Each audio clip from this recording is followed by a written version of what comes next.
Friday morning, 78 degrees, and this is one of the tomatoes from my field. Well, as we've been visiting a number of different churches, we've noticed that they're way behind in their budgets. I don't know whether that's a sign of the times, whether that's because of gas prices, because it's summertime, or what the various reasons might be, but almost all of them are way behind in their budget. Reminds me of 2 Corinthians chapter 9, verse 6.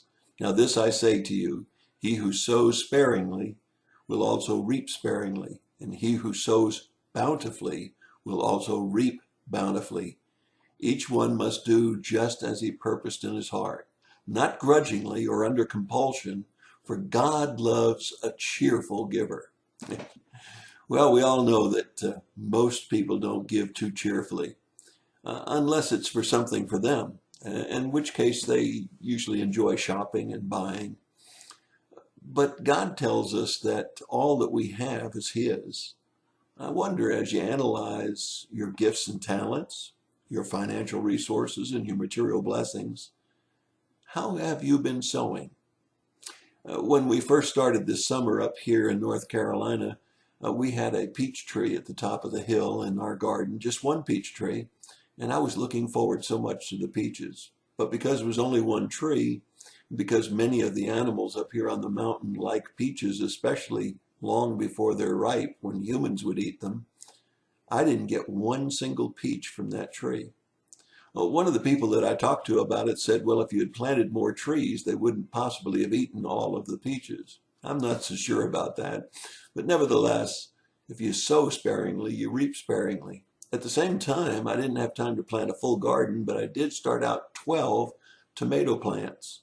And as a result, all summer long, I've been getting these tomatoes, and we've been having all of the tomatoes that we want on our salads and in our sandwiches because we didn't sow in a sparing way. We sowed bountifully. It's true of our gifts and talents as well. All of us have gifts and talents that we can use sparingly or we can use bountifully. We can use for the Lord or we can use for the world. This whole sowing principle not only talks about farming, but it also talks about our lives, about what God's blessed us with. So as you look at your church budget, as you look at the giving, as you look at your own personal budget and your giving, are you sowing bountifully or sparingly? And it's not just your finances.